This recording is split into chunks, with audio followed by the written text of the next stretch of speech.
Hello friends, study land पे आपका स्वागत है। दोस्तों, आज हम बात करेंगे आने वाले एग्ज़ाम्स के लिए कुछ चुनिंदा मोस्ट इम्पोर्टेंट करंट अफेयर के बारे में जो ज़्यादा से ज़्यादा एग्ज़ाम में आने की संभावना है। तो चलिए देर ना करते हुए स्टार्ट करते हैं आज का वीडियो। सबसे पहली न्यूज़ है दोस्तों, हाल ही में पद्म भूषण से सम्मानित पर्यावरणविद डॉक्टर अनिल प्रकाश जोशी को सामाजिक न्याय 2021 के लिए मदर टेरेसा मेमोरियल अवार्ड दिया गया।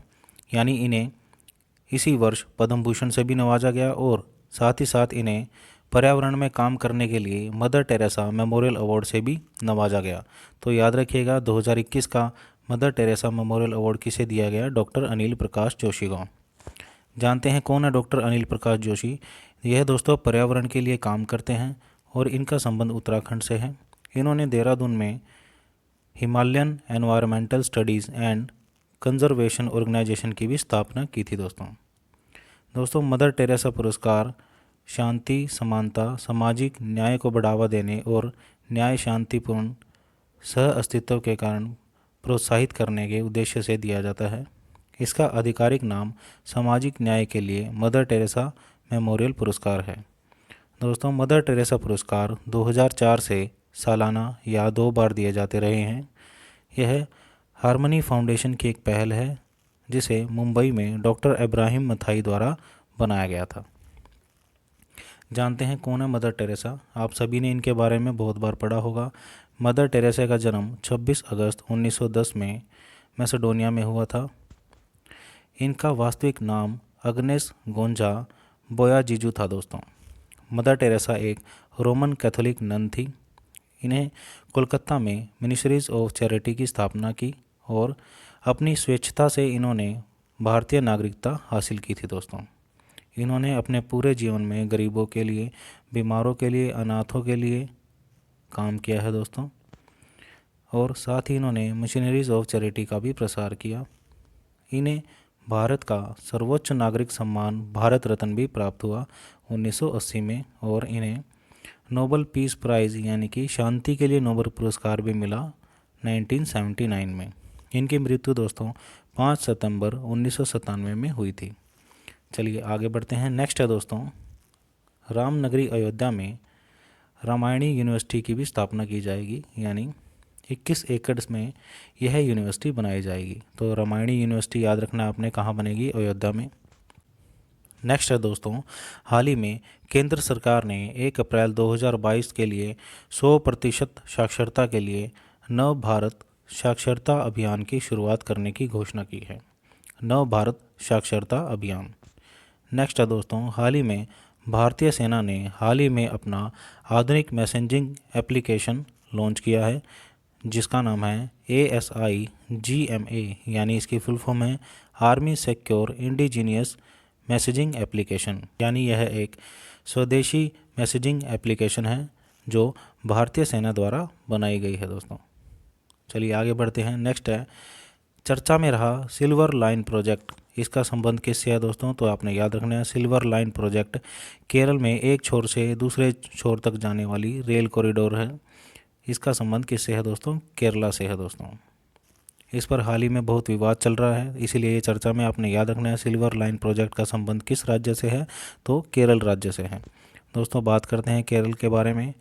केरल की राजधानी तिरुवनंतपुरम है। दोस्तों इसके गवर्नर हैं आरिफ मोहम्मद खान और मुख्यमंत्री हैं पिनाराई विजयन। यहाँ पर कुछ नेशनल पार्क हैं दोस्तों जो बहुत इंपॉर्टेंट है और एग्ज़ाम में बहुत बार पूछे जाते हैं, जैसे कि Periyar national park, the silent valley national park, the Eravikulam national park और कुमाराकोम नेशनल पार्क और अन्नामुदी शोला नेशनल पार्क। ये सभी के सभी नेशनल पार्क कहाँ पर है दोस्तों? केरल में है। चलिए आगे बढ़ते हैं। नेक्स्ट है दोस्तों, वर्ल्ड डोपिंग रिपोर्ट 2021 जारी की गई है। किसके द्वारा? वर्ल्ड एंटी डोपिंग एजेंसी, जिसकी शॉर्ट फॉर्म है वाडा। दोस्तों इस रिपोर्ट में भारत दुनिया के सबसे बड़े डोपिंग उल्लंघनकर्ताओं में तीसरे स्थान पर रहा। ये आपने याद रखना है, भारत किस स्थान पर रहा? तीसरे स्थान पर रहा, जो बहुत ही दुर्भाग्य की बात है। दोस्तों इसमें शीर्ष पर रूस रहा और दूसरे नंबर पर इटली रहा। दोस्तों आपको याद होगा, रूस को इसी साल की शुरुआत में टोक्यो ओलंपिक से भी प्रतिबंधित कर दिया गया था। बात करते हैं वाडा के बारे में। दोस्तों वाडा वर्ल्ड एंटी डोपिंग एजेंसी है जो मुख्यालय इसका कहाँ पर है? मॉन्ट्रियल कनाडा में। इसके संस्थापक डिक पाउंड थे और इसकी स्थापना 10 नवंबर 1999 में की गई थी। चलिए आगे बढ़ते हैं दोस्तों। नेक्स्ट है भोपाल मध्य प्रदेश में 22 से 26 दिसंबर तक 5 दिवसीय अंतर्राष्ट्रीय वन मेले की शुरुआत की गई।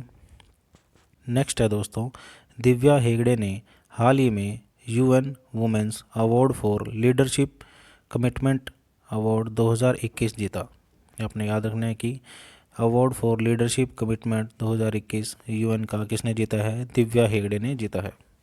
नेक्स्ट है दोस्तों हरियाणा में हाल ही में खेल नर्सरी योजना 2022-23 की शुरुआत की गई, जिसके तहत नर्सरियों में खिलाड़ियों की भर्ती की जा रही है। दोस्तों आपको याद होगा कि हरियाणा के खेल मंत्री कौन है दोस्तों? तो हरियाणा के खेल मंत्री कौन है? संदीप सिंह। और भारत के खेल मंत्री कौन है दोस्तों? तो भारत के खेल मंत्री हैं श्री अनुराग सिंह ठाकुर।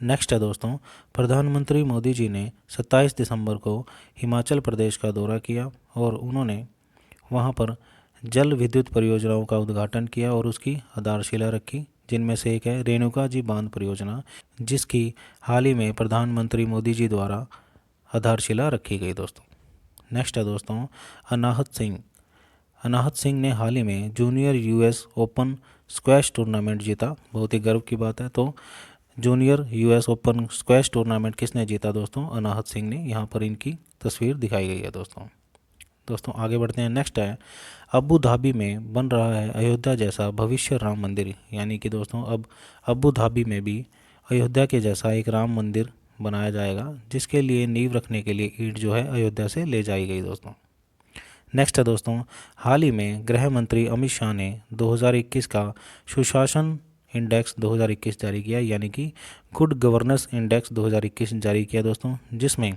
ओवरऑल राउंड गुजरात जो है टॉप पर रहा। दोस्तों यह इंडेक्स सुशासन दिवस के मौके पर लॉन्च किया गया।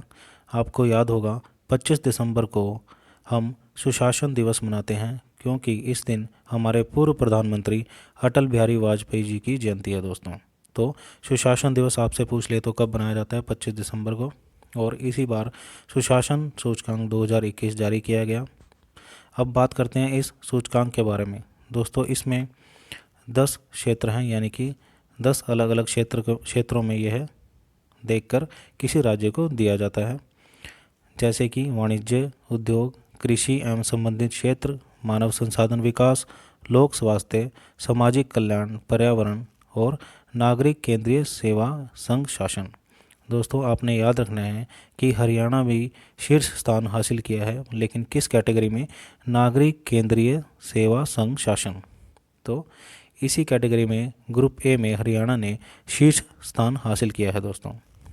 और ओवरऑल गुजरात ने इसमें टॉप किया है, यानी कि गुड गवर्नेंस इंडेक्स में किसने टॉप किया दोस्तों? गुजरात ने टॉप किया है दोस्तों। और वहीं अगर मैं नॉर्थ ईस्ट की बात करूं तो हिमाचल प्रदेश इस पर प्रथम स्थान पर रहा, और यूटी की बात करें तो इसमें दिल्ली प्रथम स्थान पर रहा।